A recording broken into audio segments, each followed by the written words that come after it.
یہ آپ کا انصاف کا نظام ہے؟ اس فیصلے کے بعد کوئی عدالت کی طرف رخ کرے گا؟ عدالت کو کوئی اپنے لیے مداح سمجھے گا؟ کیا کسی کو سمجھ آئے گی کہ کیا عدالت میں بھی انصاف ملے گا؟ ابھی تو پاکستان کی عدلیہ کا جو رول ہے وہ بہت افسوسناک ہے۔ میں چیف جسٹس صاحب سے پوچھنا چاہتا ہوں کہ یہ آپ کی انٹیگریٹی کا سوال ہے، یہ آپ کی عدلیہ کی وقار کا سوال ہے کہ عدلیہ جتنا کمپرومائز ہو رہا ہے، اگر آپ ہمیں انصاف نہیں دے سکتے تو ہمارے پاس کیا آپشن ہے؟ کیا ہم پھر عالمی عدالت میں جائیں؟ اور ہم پبلکلی یہ بات کہنا چاہتے ہیں کہ اگر یہ کوئی سمجھتا ہے کہ اس فیصلوں سے وہ ہمیں دبائے گا، وہ اس فیصلوں سے ہمیں روکے گا اور وہ اس فیصلوں کے ذریعے طریقے صاحب کو ختم کرے گا، تو اس غلط فہمی ہے۔ ہم عمران خان کے ساتھ کڑے ہیں، کڑے رہیں گے اور ہمیشہ کے لیے۔ میں دو ایشوز کو اس وقت ہائی لائٹ کرنا چاہتا ہوں۔ ایک جو کل فیصلہ ہوا ہے، ہم نے یہاں سے ریزولوشن بھی پاس کیا ہے، یعنی پاکستان کی تاریخ میں عدلیہ کا جو کردار سامنے آیا ہے، انتہائی قابل افسوس، اور جو اس کا آپ یوں دیکھ لیں کہ عمر ایوب صاحب یا شبلی فراز یا جتنے لوگ اس میں جس کو سزائیں ملی ہیں وہ موجود ہی نہیں تھے۔ اور دلچسپ بات یہ ہے کہ اسی 9 مئی میں عمر ایوب لاہور میں بھی موجود تھے، فیصل آباد میں بھی موجود تھے، سرگودا میں بھی موجود تھے اور اسلام آباد میں بھی موجود تھے۔ تمام FIR، یہ میں نے صرف اس کا نام لیا، جس طرح شبلی سب کے ہیں، اور جو گواہان ہیں وہ پولیس 2 جونیئر آفیسرز ہیں، اور جو انہوں نے پہلے گواہان نامینیٹ کی تھے وہ سارے بھاگ گئے۔ لیکن فیصلہ عدلیہ کا نہیں ہے، ایگزیکٹو کا ہے، حکومت کا ہے۔ ہم چیف جسٹس آف پاکستان اور چیف جسٹس پنجاب کی چیف جسٹس سے میں ملتمس ہوں، میں یہ عرض کرنا چاہتا ہوں کہ کیا یہ آپ کا انصاف کا نظام ہے؟ اس فیصلے کے بعد کوئی عدالت کی طرف رخ کرے گا؟ عدالت کو کوئی اپنے لیے مداح سمجھے گا؟ کیا کسی کو سمجھ آئے گی کہ کیا عدالت میں بھی انصاف ملے گا؟ میں نے کل بھی یہی کہا تھا کہ کیا عدلیہ کا جو رول ہے وہ تو عملاً ختم ہو گیا ہے۔ ہمارے پاس کیا آپشن رہتے ہیں؟ ہمارا لیڈر عمران خان 2 سال سے جیل میں ہیں۔ جتنے کیسز ہیں ہم صرف ایک مطالبہ کرتے ہیں کہ اس کو میرٹ پہ سنا جائے، میرٹ پہ اس کے فیصلے ہوں، لیکن یہ عدلیہ سے تو بھی کوئی توقع نہیں ہے۔ ہمارے چیئرمین صاحب بیٹھے ہیں، مجھے ابھی ہم یہ سوچنا پہ مجبور ہو گئے ہیں کہ ہم ابھی تو پاکستان کی عدلیہ کا جو رول ہے وہ بہت افسوسناک ہے۔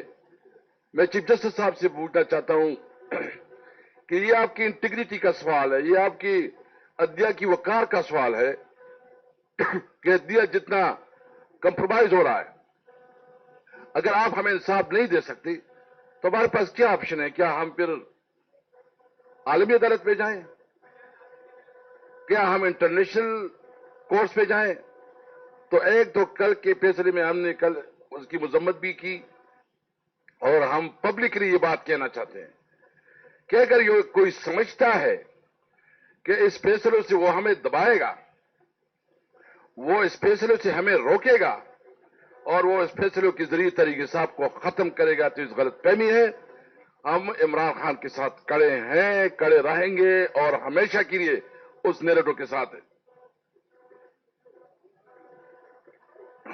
تو یہ بات بالکل واضح ہونی چاہیے کہ ہم کسی بھی دور، ابھی تو پارلیمنٹ کی ویسی بھی حیثیت نہیں رہی۔ آپ بہن نے پارلیمنٹ کا ذکر کیا، پارلیمنٹ کی پوزیشن کیا ہے؟ اب تو پارلیمنٹ میں آپ تقریر کرو، شاید خاقان آبادی صاحب بیٹھے ہیں، پرائم منسٹر رہے ہیں، بہت سینئر لوگ وہ بھی بیٹھے ہیں۔ پہلی دفعہ اسمبلی میں جب آپ تقریر کریں تو بجائے اس کے کہ جب آپ کوئی ایسا لفظ بولتے ہیں تو وہ اسپیکر اس کو ایکسپنج کرتا ہے۔ ابھی اسپیکر کو ضرورت نہیں ہے کہ وہ ایکسپنج کرے، وہ جاتا ہے، ادھر کوئی کلرک بیٹھا ہوتا ہے، وہ آپ کی پوری تقریر کو کاٹتا ہے, وہ ایکسپنس کرتا ہے. یعنی آپ کی تقریر جو آپ کی ریکارڈ کے لیے ضروری ہے, یہ اسمبلی کی ریکارڈ کے لیے ضروری ہوتا ہے کہ آپ نے کیا کردار ادا کیا ہے, وہ ریکارڈ پہ نہیں ہوتا. وہ جو تقریر کرے, جو لفظ اس کو, وہ خود بخود جو ہے نا اس کو ایکسپنس کرتے ہیں, اس کو کاٹتے ہیں, اور وہ تقریر میڈیا پہ تو چھوڑو کہ میڈیا پہ آئے. میڈیا پہ ایک طرف تقریر ہوتی ہے, وفاقی وزیر تقریر کرتا ہے تو لائیو چلتا ہے, جیسی اپوزیشن کا آتا ہے تو کانٹا لگ جاتا ہے. تو اس طرح پارلیمنٹ میں تو بہت ہی پہلے سے بھی پارلیمنٹ میں تو کوئی خاص دلچسپی نہیں ہے, اور ابھی پارٹی کی جو بھی فیصلہ ہے دل نہیں چاہتا کہ اس پارلیمنٹ میں بیٹھا جائے.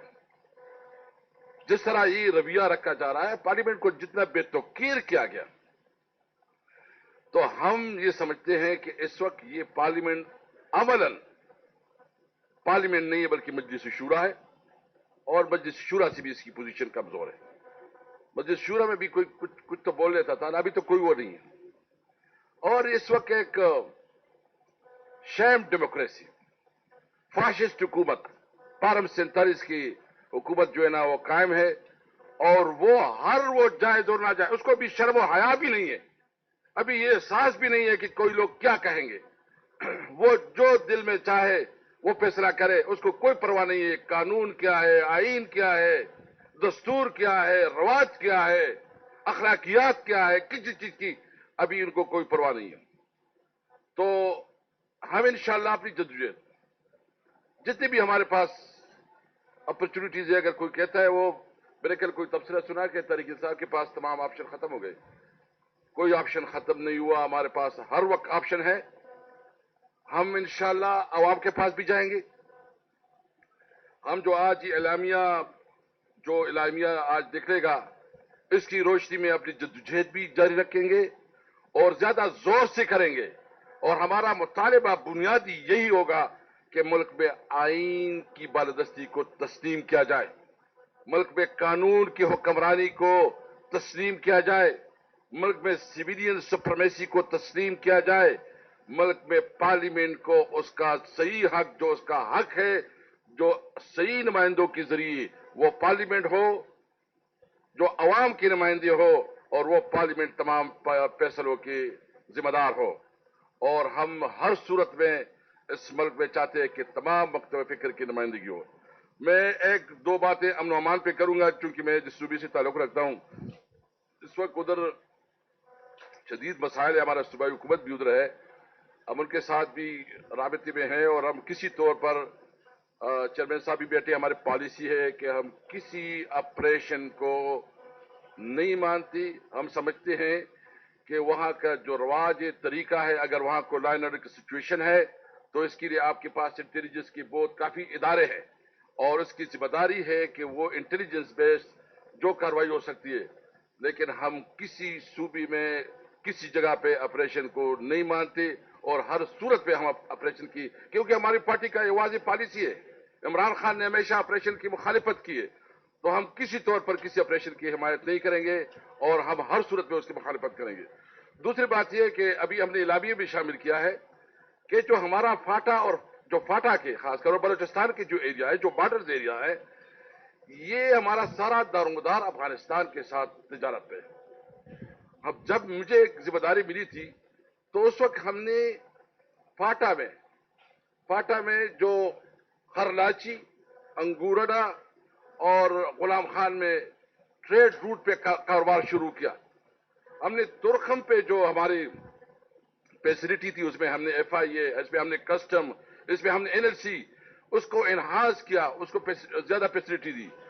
اور اس طرح ہم ممن میں اور باجوڑ میں کرنے جا رہے تھے, کیونکہ ہمارا جو مارکیٹ ہے جہاں ہم رہ رہے ہیں, وہ ہم انٹرنیشنل مارکیٹ سے بہت دور ہے. ہم کراچی سے اور لاہور کا مقابلہ نہیں کر سکتے.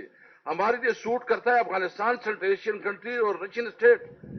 تو آپ ہمیں وہاں کاروبار کے لیے اس تمام بارڈرز پہ کاروبار کھول دے, تجارت کھول دے, تاکہ لوگ جو آپ سمجھتے ہیں کہ ایکسٹریمزم کی طرف جا رہے ہیں, جب غربت بڑھتی ہے تو لوگ تو ضرور ایکسٹریمزم کی طرف جائیں گے. تو اس کے لیے سب سے پہلے آپ خیبر پختونخوا بلوچستان کے جتنے بارڈرز ایریا ہیں اس پہ جو روٹ سے ٹریڈ روٹ سے اس کو کھول دے, وہاں روزگار شروع ہو جائے.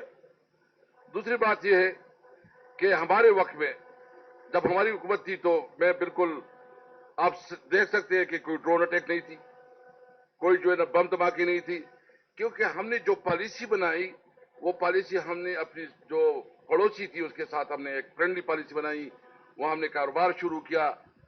پہلی دفعہ ہمارے وقت میں جو افغانستان کے ساتھ صرف ہمارا ٹریڈ تھا, افغانستان کے ساتھ جو ہمارا ٹریڈ تھا وہ $1.7 بلین 1.7 بلین ڈالر تک پہنچ گیا تھا. ہم نے اپنے وقت میں پاک افغان ٹرانزٹ ٹریڈ میں ایک شک اضافہ کیا کہ جو ہماری گاڑیاں ہوں گی وہ سینٹرل ایشیا کنٹریز اور رشین اسٹیٹ تک وہ جائے گی, تاکہ ہمارے لیے وہ مارکیٹ تک ایکسس ہو سکے. اور آپ کو بھی اس وقت بھی ہم نے تمام جتنی بھی سینٹرل ایشیا کنٹریز ہیں ان کے اسپیکر کو بلائے, ہم نے یہاں مختلف سیمینار کی, ہم نے افغانستان کے تمام ٹریڈر تاجروں کو بلایا, ہم نے سینٹرل ایشیا کے ٹریڈرز کو بلایا تاکہ کاروبار کے ہم مواقع پیدا کر سکیں. تو اب بھی ہم یہ سمجھتے ہیں کہ اگر آپ دہشت گردی کو شکست دینا چاہتے ہیں تو اس کے لیے سب سے ضروری ہے کہ آپ وہاں کاروبار کے روزگار کے مواقع دیں. آپ نے ابھی مزید ٹیکس لگایا ادھر, بھائی آپ نے ڈیولپمنٹ کیا جو کمٹمنٹ تھی, جو سرتاج عزیز کمیشن کی کمٹمنٹ تھی کہ ہم 1000 بلین 10 سال میں دیں گے. شاید خاقان صاحب آپ اس وقت منسٹر تھے یا پرائم منسٹر تھے, 1000 بلین کے برابر, 1000 بلین, 1000 بلین کے برابر, تاکہ وہ چونکہ پیسوں کی وہ جاتی تو اس کے برابر جو ہے نا وہ وہاں خرچ ہوں گے. ابھی وفاقی حکومت وہ کمٹمنٹ پوری نہیں کر سکی. آپ نے کمٹمنٹ کیا تھا کہ ہم جو انڈر ڈیولپڈ ایریاز ہیں اس میں خصوصی پیکیجز دیں گے, اس کے لیے اسپیشل اسکیمیں لائیں گے. ابھی جو معلوم ہوا ہے اس میں صرف ٹوٹل 50 کروڑ روپے پوری صوبے خیبر پختونخوا کے لیے پی ایچ ڈی پی میں رکھے گئے. پی ایچ ڈی پی میں صرف 50 کروڑ روپے, اور جو نیٹ ہائیڈل پراپرٹ جو اس وقت میں اسمبلی میں تھا تو 123 بلین رہ گئے تھی, ابھی شاید وہ اس میں بھی اضافہ ہو گیا تھا. جو ٹوبیکو سے ہے, اور دلچسپ بات یہ ہے کہ جو این ایف سی ایوارڈ ہے, این ایف سی ایوارڈ جو ہے نا خیبر پختونخوا کا 14% بنتا ہے. جب آپ نے فاٹا کو مرج کیا اس کے ساتھ تو اس کے مطابق یہ 19% تک پہنچ گیا. ابھی تک وہ 14% این ایف سی ایوارڈ کے مطابق وہ پیمنٹ دی جا رہی ہے. یعنی آپ نے تو بوجھ ڈال دیا, آپ نے خرچے دے دیے, نہ آپ ڈیولپمنٹ کے لیے فنڈ دیتے ہیں, نہ آپ کے جو روٹین کے خرچے ہیں کہ 19% میں جو این ایف سی میں اس کا شیئر بنتا ہے, تو پھر جو ہے نا کچھ اس کے معاملات چلیں گے. تو یہ صرف اور صرف سیاسی انتقام کی بنیاد پہ ہے, عدل استحکام پہ لایا جا رہا ہے. کس کو پتہ نہیں ہے یہ جو الیکشن کمیشن کا رول ہے کہ ہمارے تمام ایم پی ایز اس کو آزاد ڈکلیئر کیا, کیا یہ جو الیکشن کمشنر ہے یہ ریٹائر نہیں ہوگا؟ پوری دنیا کے سامنے اس نے پاکستان کا بیڑا غرق کر دیا, پاکستان کی جو تشخص ہے تباہ برباد کر دیا کہ اس نے جو نا تمام. اور ابھی یہ بھی کہہ رہے ہیں کہ عدم اعتماد جو بھی جس کا شوق ہے بے شک لے کے آئے. انشاءاللہ ہم یہ سمجھتے ہیں کہ ہم حالات کا مقابلہ کر سکتے ہیں. اور اگر کسی کی غلط فہمی ہے, دیکھیں قانون سازی تو یہ ویسے کر رہے ہیں, اس نے جس طرح 26ویں آئینی ترمیم پاس کیا, جس طرح یعنی ایک ہمارا شاید خاقان صاحب اس کو جانتے ہیں بلکہ اس کے قریبی سارے ایک ہے, میں نے 4 بلین روپیے 26 امینڈمنٹ میں صرف ایک میں نے کو 4 بلین روپیز تک آفر دی. یعنی آپ یہ پیسے لاتے کہاں سے ہو؟ آپ ایک ووٹ کے لیے 70 کروڑ روپے دے رہے ہو, صرف ایک امینڈمنٹ کے لیے, ایک ٹک کے لیے, کہ آپ ایک امینڈمنٹ جو ہے نا وہ کروا دے. یہ کہاں سے آ رہے ہیں پیسے؟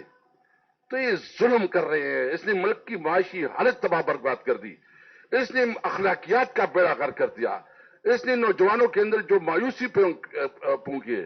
ابھی ایک کل ایگریمنٹ آئی ہے کہ ٹرمپ کے ساتھ کوئی پتہ نہیں اس نے وہ دیا ہے, ٹویٹ کیا ہے ہمیں پتہ نہیں یہ تیل کدھر ہے. اچھی بات ہے کہ اگر نکل آئے اور ہم اس پہ خوش ہوں گے اگر کوئی ٹریڈ ہمارے ساتھ ہوتا ہے. لیکن ایک بات کلیئر ہے کہ ہمارے مدنیات کے حوالے سے جو ہمارے منرل ہے وہ ہمارے صوبے کا حق ہے, وہ وہاں کے لوکل عوام کا حق ہے, اور وہ حق آئین بتاتا ہے کہ سب سے پہلے اس کے رہنے والوں کا اس کے اوپر حق ہے. پھر صوبائی حکومت کا جو بھی ایگریمنٹ ہوگا اس کی نٹی گریٹی, اس کی ڈیٹیلز قوم کے سامنے لے کے آئیں. بالکل ہم چاہتے ہیں کہ دنیا کے ساتھ ہماری تجارت ہو, لیکن وہ آئین کے مطابق ہو, اور اس میں ہماری صوبائی حکومتیں کی ذمہ داری ہو, یا جو ہے نا وہ اپنے جو لوکل لوگ ہیں ان کی مشاورت سے اور اس کی انگیجمنٹ سے, اور ان میں اس کو باقاعدہ صدار بنا کے کوئی ڈیسیجن ہوگا تب قابل قبول ہوگا. یہ میری اپنی تجویز تھی, شاید اس میں اور بھی بات ہو سکتی ہے. یہ ہمارا مطالبہ ہے, بالکل یہ کہتے ہیں کہ ہمارا مطالبہ ہے کہ جو بھی ایگریمنٹ ہو سب سے پہلے اس صوبے کا اور اس علاقے کا.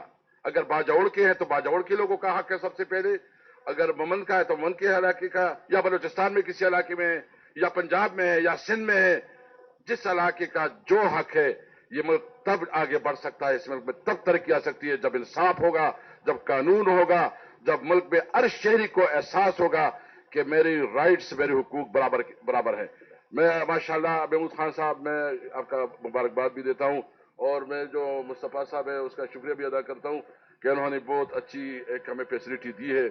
انشاءاللہ اس جدوجہد کو آگے بڑھائیں گے. یہ آغاز ہے.